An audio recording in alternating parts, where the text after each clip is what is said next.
You are now listening to the Q&E Podcast. Is this what you want? Huh? Is this what you want? Well, come and get it, goddammit!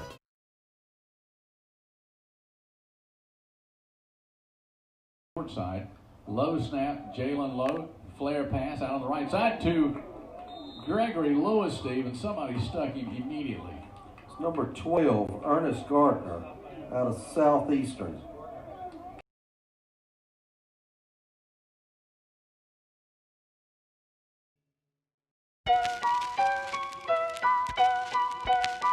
Yeah. Weezy out here.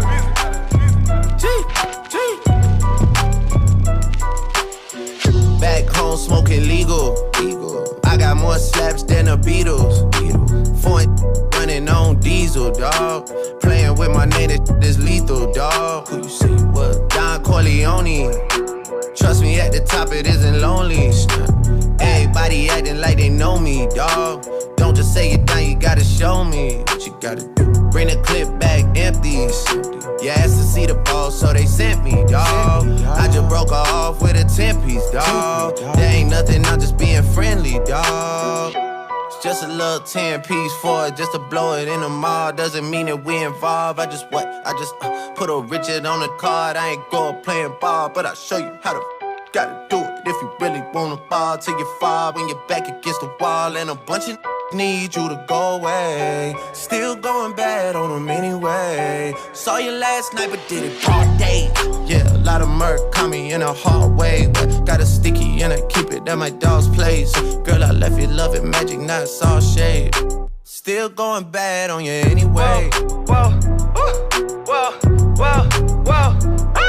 I can feel like 80 rats in my Marys. Me and Drizzy back to back, it's getting scary. If you fucking with my eyes, just don't come near me. Get out my way. Put some bins all on your head like Justin Terry. Whoa. Richard Millie cuss a Lambo. Known to keep the better on commando. Salute. Every time I'm in my trap, I move like Rambo. Ain't a neighborhood in Philly that I can't go. That's a Fendi. For real. She said, oh, you rich. You rich. I graduated, call me Big Fish. Ballin'. I got Lori Hurry on my wish list. That's the only thing I want for Christmas. I been had my way out here, yeah, no, that's facts. You ain't living that you said, yeah, we know that's cat. You ain't got the ass in when you see me, no, I'm straight. DTOVO, we back again, we going back. It's just a little 10-piece for it, just to blow it in the mall. Doesn't mean that we involved. I just put a Richard on the card. I ain't go playing ball, but I'll show you how to gotta do it. If you really wanna fall till you fall when you're back against the wall, and a bunch of need you to go away. Still going bad on them anyway. Saw you last night, but did it broad day.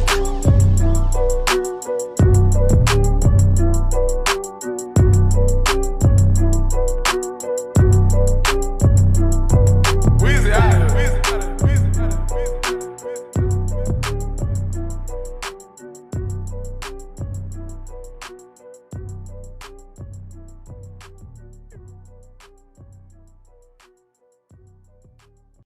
Hello, everybody. You're listening to the Q&E Podcast. Here with your boy Q Hicks right now. I got Edgar on the other line. Edgar, tell the people what's good.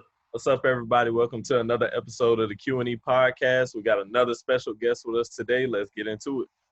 Ernest Gardner, NFL hopeful. Ernest, introduce yourself. Ernest Gardner, NFL free agent. I got some camps, combines coming up, and I'm just happy to be here. Thank you for having me. Yes, he's a defensive back out of Southeastern University. He has been at the University of Oklahoma, University of Tennessee. So we're definitely glad to have you on, bro. Appreciate you coming on. So we just want to start off in high school. Like, what was your journey to get to D1 in the first place? What was your high school experience like? My high school experience was, growing up, once I turned 8, I knew that football is what I wanted to do. And, one day go to the NFL. Football is really big on my dad's side of the family. A lot of my cousins played in the NFL. So once I hit 8, I knew that's what I wanted to do one day. So going into high school, I was always undersized. But, I feel like I balled out. But after high school, I didn't get the looks that I wanted. So I went to junior college. After junior college, I was a qualifier, so I didn't want to play 2 seasons. So after 1 season, I decided to walk on to the University of Oklahoma. From Oklahoma, scout team player of the year. But I don't know if a lot of people know this, but when you're a walk-on versus scholarship, you know, you could like run into some issues. So I'm gonna just be upfront. You know, it is what it is. I didn't get the playing time I deserve. So that's when I transferred to the University of Tennessee. But let's dive into this. How many walk-ons actually transition into scholarship? Because we always see the videos of the walk-ons, and it's like a big celebration when they get a scholarship. So how many walk-ons end up getting a scholarship by like the end of spring? You know, to be honest with you, I think it depends on the school you go to, what system you're in. You know, at University of Oklahoma, I feel like a lot of people that walked on the offensive side of the ball, they were way more likely to get scholarships than guys on the defense side of the ball. You see people like Baker Mayfield, you know, he walked on scholarship, Heisman, boom. You know, the list goes on at Oklahoma. If you look on the offense side of the ball, you look on the defense side of the ball, you're not going to see that. And I'm not talking down on any coaches, any program, but, you know, it was just two different mindsets from the offensive side of the coaching staff, the defensive side of the coaching staff. So, you know, that's what it was. And, you know, I have my highlights to show how good of a player I was at University of Oklahoma, Tennessee. I know I can compete with anybody out there. And, you know, the highlight show from my practice film to the game film when I was at Southeast to the Senior Bowl to, you know, the spring leagues that I go to with NFL talent. Literally, there's guys that just got released from NFL teams, the guys that get picked up right after the spring league. But, you know, I'm ready and, you know, I'm not backing out from any competition. So we'll see what the future holds. So one thing I wanted to ask, since you walked on at Oklahoma and Tennessee, both different conferences, with Tennessee being in the SEC, and we know how much of a powerhouse the SEC is when it comes to offense and defense, do you feel like you had a better opportunity walking on there as opposed to Oklahoma? The thing is, after I left Oklahoma and I decided to walk on to Tennessee, I had a long talk with the recruiter and everything. And when I went to Oklahoma, it was like I had to fight my way like from the beginning, like from the trials to all of that. But when I went to Tennessee, it was a last minute thing. And I was like, you know, this is what I went through at Oklahoma. I know, like, you know, with the timing, it's December and this season or spring ball starts in January, and I want to be on scholarship, out of state tuition, all of that. So, you know, after the conversation we had, they told me that after spring ball, like if you go into fall camp with the 1s and 2s on first team or second team, you know, we'll put you on scholarship. That's the conversation we had. And, you know, that's what I did. I came in as a corner, you know, to move me to safety. And by the end of spring football, I'm running at least, you know, with the 2s. You know, there might have been some injuries, whatnot. But like I said, you know, I have my film from practice to whatever. Like I'm competing with anybody, and I earn that respect from my teammates. I know how good I am, and you know, that's not being cocky or arrogant. It's just, you know, confident.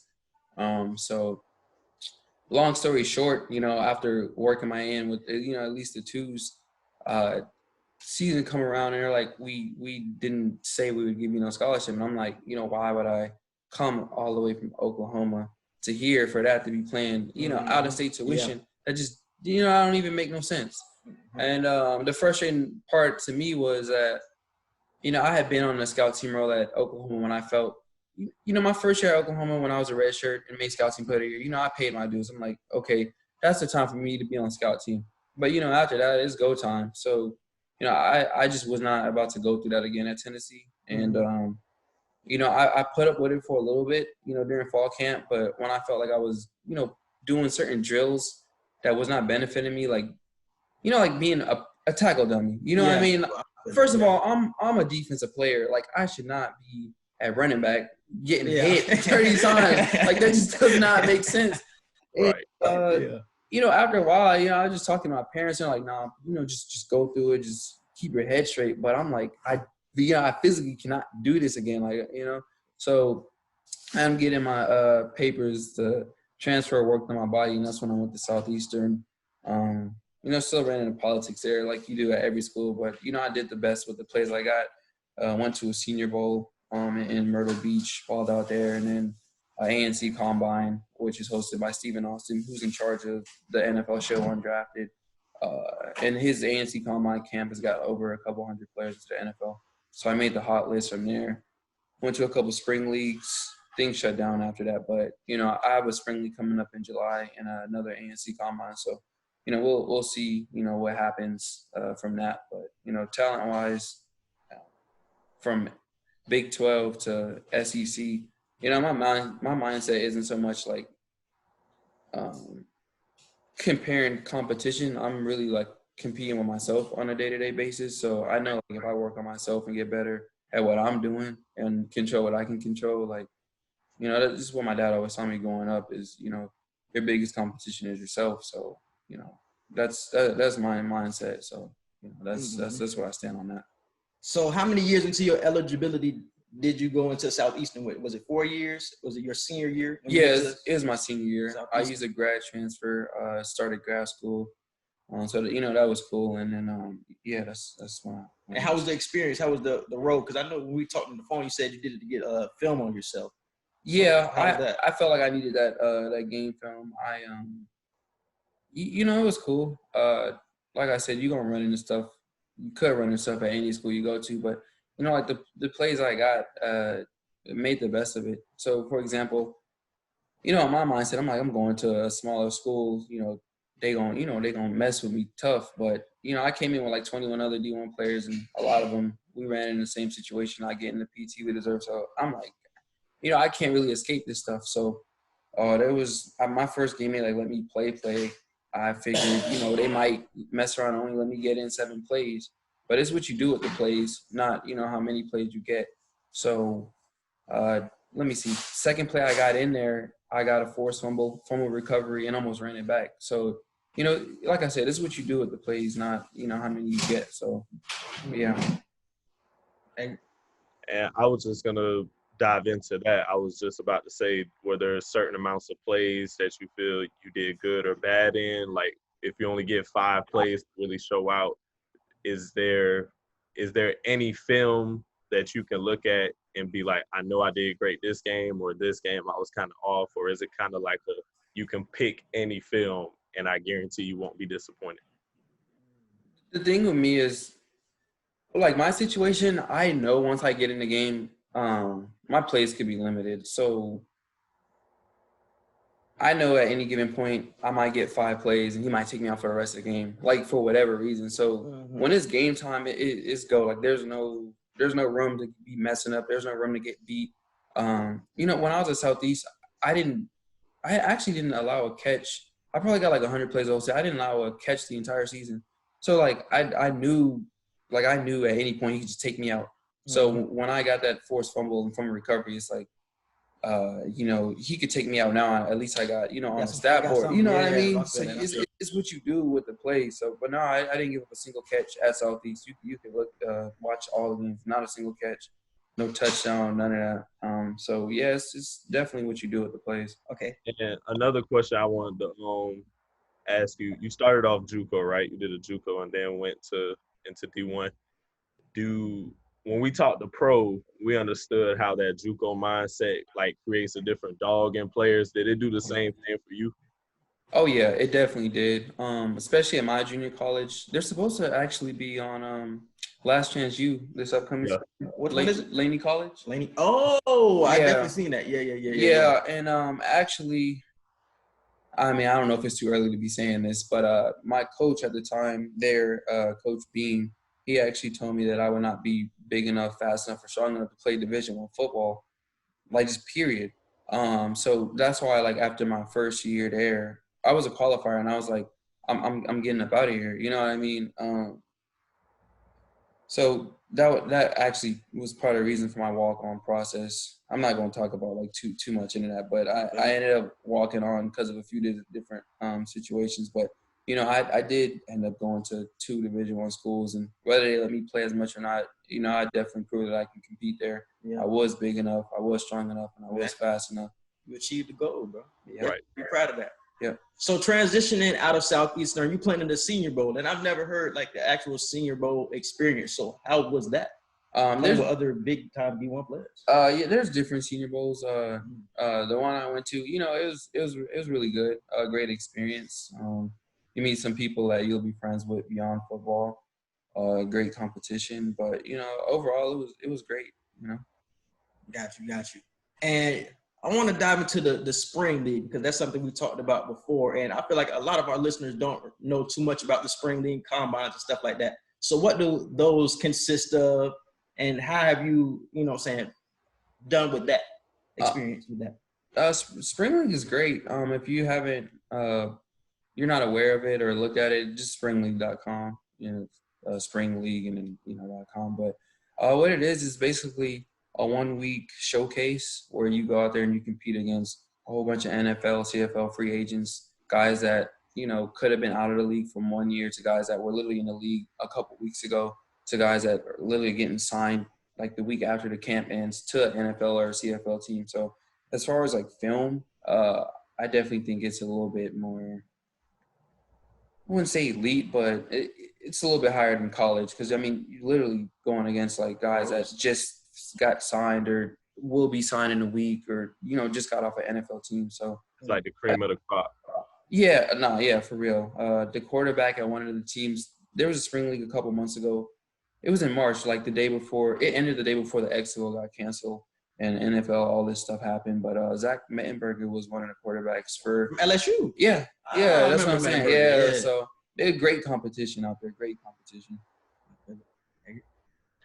Yeah, so playing against that level of competition and being able to have those NFL and CFL scouts look at you, does that make you feel like you have to be more versatile with which defensive position you play, or do you strictly just want to be a corner or want to be a safety? To be honest with you, I prefer when I'm there. I like to play nickel or slot corner. Cause I like this combination of corner and safety. So if I choose one position, that is the position that I choose. But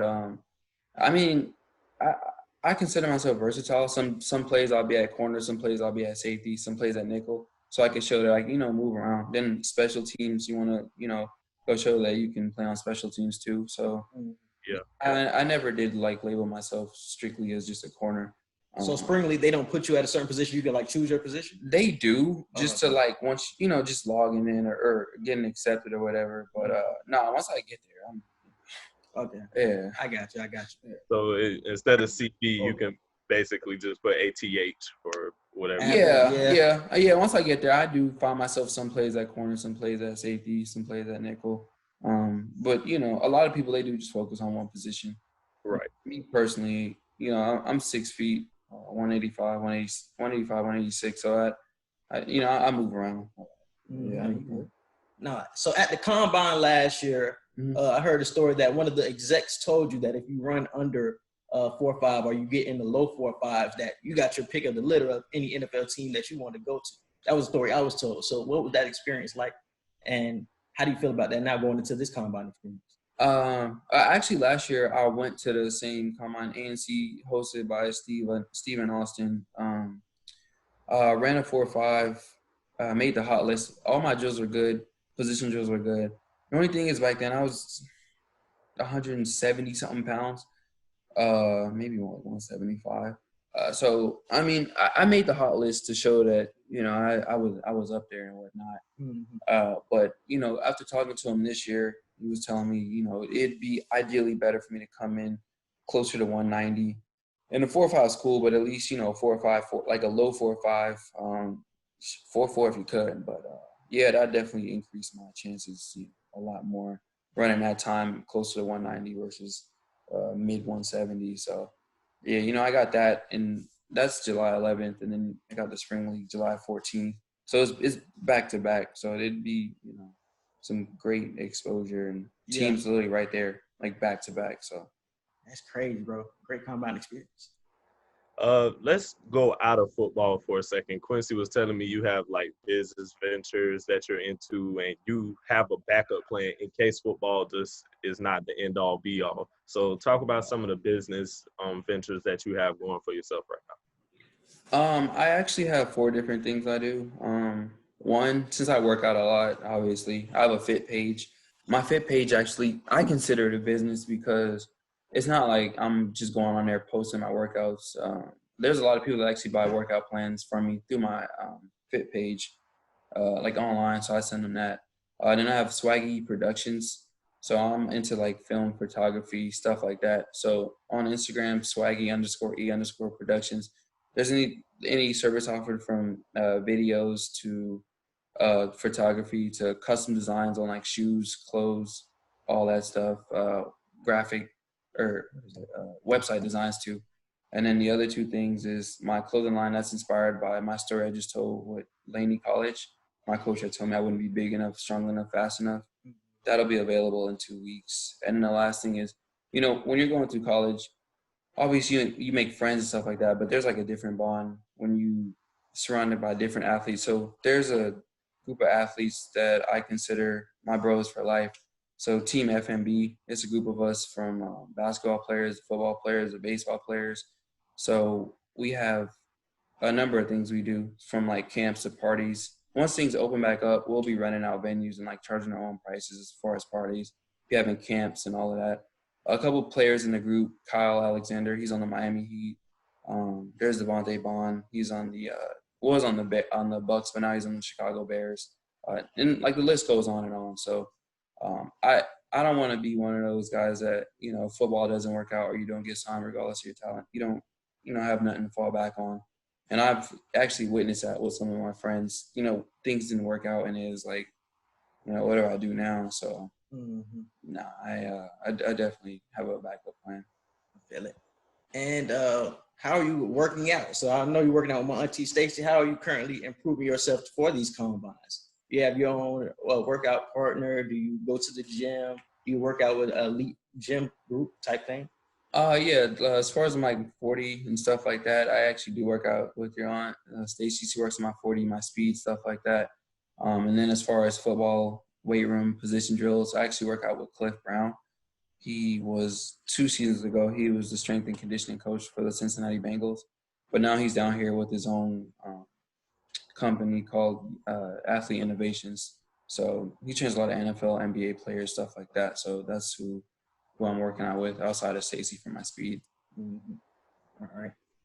And I was actually going to touch on the business stuff that you were just talking about, the Swag-E Productions and the clothing line and stuff like that, just to help you out and to possibly, like, you maybe even help them out if a collaboration was to happen. I know friends who, like, have clothing products and stuff like that, and they look for opportunities, like you do camera work and stuff. They look for opportunities to, like, have photo shoots with their clothes that they drop and stuff like that. So I can give you connections to people, to up and coming artists and people like that. Oh yeah, I definitely appreciate that for sure. Like I definitely appreciate that. Yeah, you can also get sponsorships, because I know Tawan Rush, Trey Rush daddy, he sponsors clothing brands as well. Oh, word? Yeah, bro. So if you're trying to get with him, I know he sponsors people as well. He stays on 34th and almost 22nd. So, Talking about the restaurant? Yeah. It's called Rush Hour Chicken. It's on, you get on 34th Street and then go up to 22nd Avenue South, and it's that plaza on the right hand side. Hey, say less. I'm gonna check him out today. Definitely check him out. Definitely check him out, bro. But yeah, that's it, man. That's all the questions we have for you. We're glad to have you on, man. Appreciate that. Thank y'all for having me. About your journey, man. Like I said, Ernest Gardner, NFL hopeful. And how can they find you, man? Social medias. Swag-E Productions. Can I like type that in on the? Nah, we'll type it in later. Okay, I got you. But yeah, Swaggy_E_productions. Then there's Fit with Ernie, FIT_with_Ernie. And then the other two, I.E._apparels. And then the last one is official Team FMB on Instagram. So I know that's a lot, but yeah, you know, it's for businesses. That's why I was like, it'd be easier to like type it in. If you got a Twitter, Facebook? Just follow the IG one, the Swaggy one. I just okay, bet. So, yeah. Bet that. Yeah. You got a Twitter, Facebook? I have a Facebook. I don't have Twitter. Got you. Yeah, that's. Yeah, with all this controversy going on right now, what's your point of view on like where you stand as far as this protesting and the comments Drew Brees made and all that kind of stuff like that? What is your opinion on that? My opinion, I wasn't like aware of Drew Brees' his comment, but my view on this stuff is, you know, it is sad to me that, you know, a lot of innocent black men are getting brutally abused by police officers who have some power and abuse it. I definitely, I support the protesting. I support the having a voice. The only thing that, people do get mad at me for saying stuff like this, but the only thing I was against was the tearing down of like certain businesses that like have nothing to do with the guy that George Floyd that was murdered. There's like black owned businesses that were still like burned down, and I understand the anger. You know what I mean? I'm a black male myself, but there's a lot of businesses that have nothing to do with George Floyd being murdered. So, definitely take your anger out on the police, the courthouse, like have anger, but there's a lot of businesses and apartment complexes that have been burned that have nothing to do with black men being abused by the police. So, for anyone seeing this, if you're out here protesting for the right reasons, then, definitely, do that. Like, I'm with that. Support, have a voice, like, because this stuff has to end. But the whole, well, I live by University Mall, and they burned down the mall. They burned down Champs. They burned down a few apartment complexes. Even places that had black minority owned, burn those things down too. Looting places. I honestly do not see how burning down random businesses and stealing, $100,000 worth of stuff is, that it literally does nothing. It's not pushing the cause. It is not. And it's clear, people get mad at me for saying this, but it's clear that some people are out here using that as an excuse for their own benefit. Like, robbing certain places has nothing to do with anything. My friend was just telling me he went to try to go get his haircut the other day, and his barber texted him right before saying his barbershop got everyone in the city knows his barbershop is black owned. His barbershop got burned down, and they stole all his barbershop equipment. Like, and they know it's black owned. So, people out here looting. I just feel like if you protest and do it for the right reasons, don't do it for your own benefit of stealing this, stealing that, just burning stuff just to burn it. So do you, get back to the comment you made about black-owned businesses and stuff, because I don't hear several outlets talking about people are out there, destroying stuff, but it's not really the black people. Mm-hmm. It's just something to make the black people look bad and vicious. She heard that from me. Okay. I mean, like I said, this goes for anybody. If you're in it for the right reasons, you're in it. I'm not aware of who exactly is burning down what. I have seen like videos, and I've seen it in my own plaza, like the food plaza, like that's next to my apartment. I've physically seen, like, I'm sure there's white people doing it too, but I've also seen like black people that come in my plaza where I live at, like the food, like right next to me, and just throw glasses through the window. Like, I had physically seen it. Like, I was like 2 nights ago, I literally walked downstairs, and it was like a group of like 20 of them. And I could tell like they didn't live it, because like I could just tell, but they were like, yeah, like F this place, blah, blah. And they're picking up glasses and like throwing it through the food places. Yeah. And they're like asking me to join them. And I'm like, I live here. Like, what does Subway have to do with George Floyd being murdered? You know what I mean? Like, that don't make sense. Like, people, like, I live here. Like, I actually enjoy the food places here. Like, Subway ain't racist. Like, I mean, I don't know. It's just, I just feel like if you in it for the right reasons, you protest, okay, but just randomly just destroying stuff that just don't make sense. So how did you feel about the comments about Drew Brees yesterday, saying that he still really doesn't understand the cause of black people? And he was asked yesterday on a podcast about kneeling, and he was talking about how he still wouldn't be with the kneeling if the players were to do it this year, because he felt like it would be disrespecting the American flag. So how do you feel about Drew Brees and his comments? Do you agree, or do you stand with Cap? And just to add on to that real quick, he apologized. He made it. That fake ass apology, man. That was. I ain't saying I believe it. I'm just letting him know he did apologize this morning. So it's not like he said this because he was getting canceled. Drew Brees was getting canceled yesterday, and it's crazy because Drew Brees is in one of the blackest cities in New Orleans, bro. Yeah. So it's like you feel like, and Drew Brees always came off like somebody who understood the cause. Yeah, and it's like, damn. So how do you feel about that? Hearing those comments. Like I said, everybody's entitled to how they own opinion, but like not understanding the cause. I mean, it's clear. Like it is clear, especially at this point. I mean, it's clear, and I feel like I know that black men are constantly getting abused by police. But ever since this movement and protest, there's been, I don't know if you guys are aware, but there's been like more and more videos like hitting the internet of like previous situations. I didn't seen videos of like within the last year that have not made the internet because they didn't die. But I seen a video yesterday of 3 different videos actually of like police letting dogs just loose. Yeah. And I'm like, it's blowing my mind. Like, I seen it this morning. You know what I mean? That's the point. And you know, people, you know, just because you're an athlete, that don't NFL, that don't mean nothing. Like they don't know that, and then they probably don't even care. So I'm saying, like, you know, it is like, you know, when you see stuff like that, you know, you're a black man, like I'm like, damn, bro, like that could be me, like. You know, it's just crazy. And in some of these situations, they're going up to people saying, "Oh, you look like this person, so we're gonna arrest you. We're gonna let the dog on you." And some of the videos I saw, like the dog would be biting into the guy's leg for like 20, 30 seconds. Yep.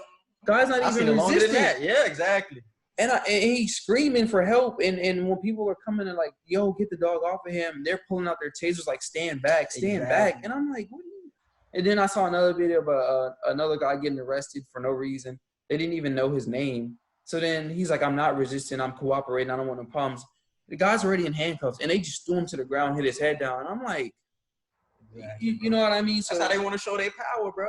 Especially when they got you with cuffs already. Yeah. So I mean, you know, that stuff definitely hurts. Just watching that, you know, hearts out to the families of those people.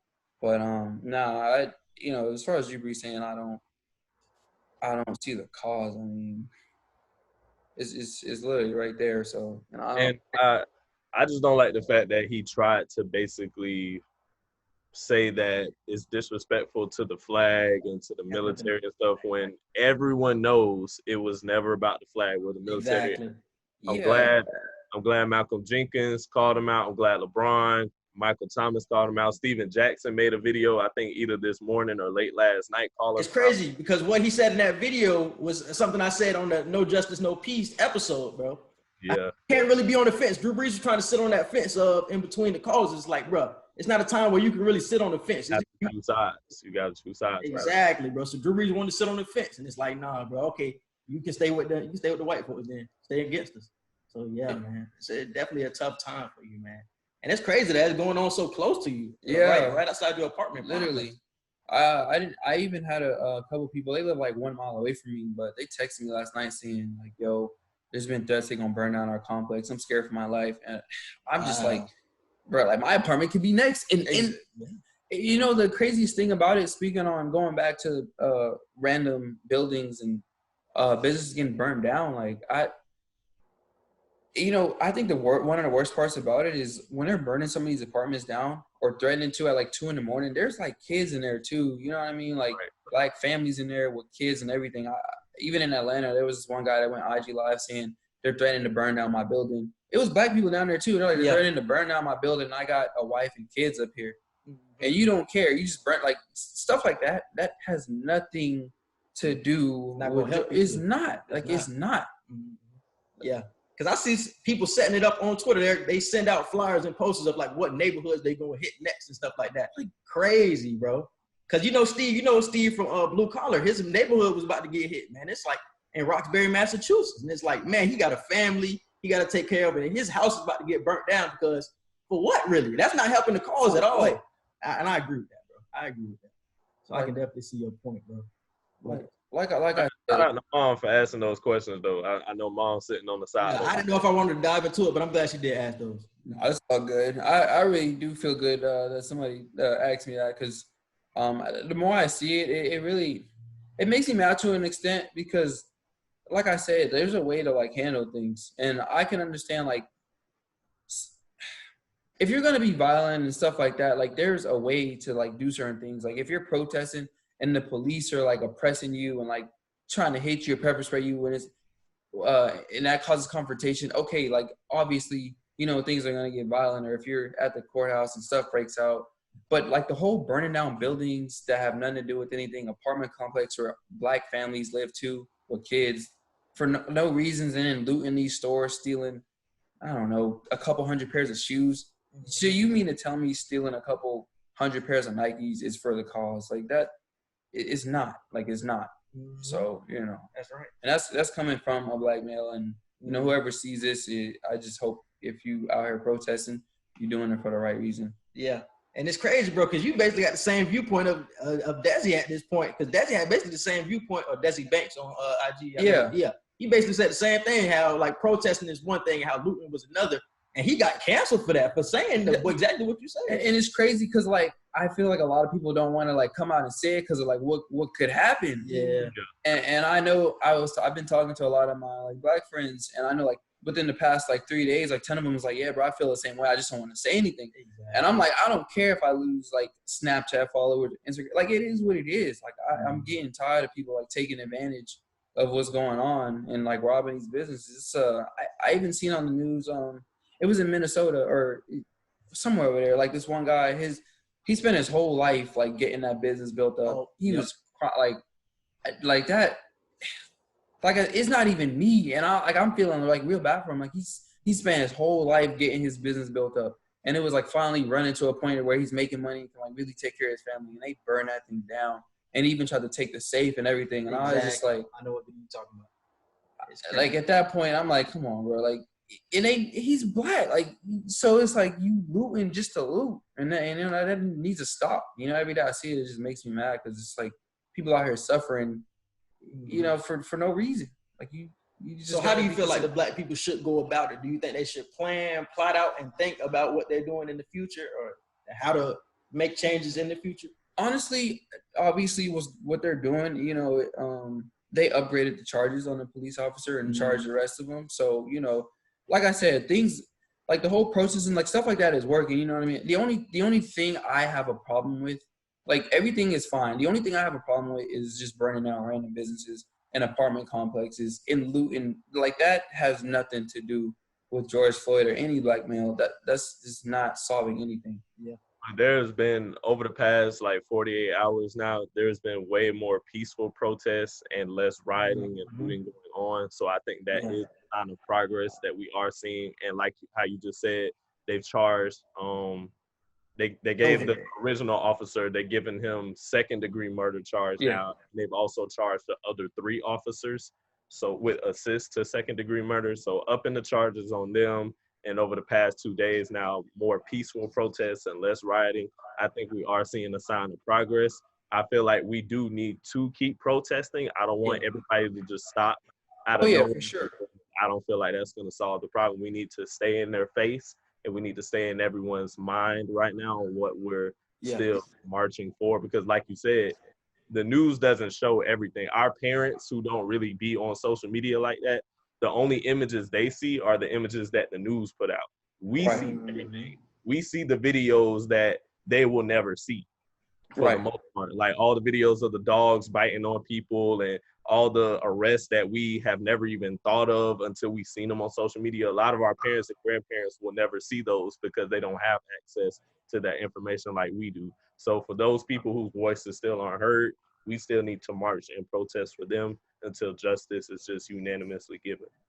Yeah, and we need justice for Breonna Taylor too. I feel like her name isn't being brought up for nothing, man. She got killed in her sleep. They busted her house. 4 officers, I think, busted her house, shot her 8 times. Because they running in for a drug, but shot her 8 times. Breonna Taylor. They were in the wrong neighborhood, the wrong apartment complex, and the wrong apartment. Like 3 strikes right there. You in the wrong situation each time. It's been so many cases brought up to my attention. Like I can't even like keep count. Like ever since these protests, like I've been seeing like so many cases that have not made the news. Like I was just like, whoa. Mm-hmm. Like how do you let a dog loose on somebody that didn't do anything? Just biting into his leg for over 30 seconds and then you threaten to shoot anybody that comes near. And that's the problem I have, bro. And nothing happens to you. Nothing happens. Yeah, that's why I had said with the rioting and the protests, we wouldn't even be to the point where all officers are arrested because no justice, no peace. I truly believe in that. Because all that rioting and everything going on, it got the attention. And now people want to try to work on fixing the problem. Mm-hmm. But if it wasn't for the rioting and the looting, that's what I'm saying. It would have got swept under the rug. That's true. Because if we would have started off doing peaceful protests, they wouldn't have listened to us. So the riots got their attention. No. That's why I always say, like, I said this a couple episodes ago, I don't think it's right or wrong for the riots and the looting, but I understand it. And I do agree with what Mom just said. It put the foot on their neck that we needed, because we tried the peaceful way. We tried only doing Black Lives Matter protests. We tried just peacefully sitting and walking, and every time criminals just get swept under the rug, and we just go back to normal a few weeks later. But I feel like all of this had to happen. All these riots, all this looting, all these confrontations. I feel like they may not be good, but they had to happen. It's a casualty of war. That's what I call it. It's a casualty of war. I like when you say that, casualty of war. That's a good point. I mean, I do feel like at some point, like, stuff like this was going to happen. And I just, it's a tough situation. It is, bro. It is. It is. That's why I say I don't really agree with it, but I understand. So yeah, man. I'm glad we got into that though, man, because that's definitely something big that's going on in the world today. We're hoping for justice for everybody. Like Edgar just said, they upgraded the charges on Chauvin and all the other officers. We still need justice for everybody else, and we still want changes throughout the whole system, man. We want to see changes. So, like I said, man, appreciate you coming on. You done said on your social media. Ernest Gardner, NFL Hope. We hope to see you there soon. But even if you don't, man, good luck to you in life, brother. You're going to succeed, bro. You're going to be all right, man. Appreciate good luck to you, bro. Thank you being on. Edgar, hit him with the social media. You can follow us on Twitter at Q&E Podcast 1. You can follow us on Instagram at Q_and_E_podcast. You can follow and like our Facebook page at Q&E Podcast. Subscribe to our YouTube channel, Q&E Podcast. Hit the notification bell and hit the all button so you see anytime we drop. We are now part of Blue Collar Media Group and MTMP Sports. Check out their Twitter platforms and their websites to see all of the podcast platforms and people on there. There's so much talent that you can see. Our email address, QANDEpodcast@gmail.com. For any questions, inquiries, business opportunities, or fan mail, you can follow Quincy on Twitter at Q_Hicks3. You can follow me on Twitter at EdgarMartin97, and you can follow my Instagram at EdgarMartinOfficial. And yeah, that's about it. Also, subscribe to all our podcast platforms. We're now on iHeartRadio. So if you listen to iHeartRadio, we are there now. We're on Apple Podcasts, Google Podcasts, Spotify. Wherever you listen to your podcast, we are there, man. So definitely check us out and subscribe. We appreciate you for listening, and we out. Peace.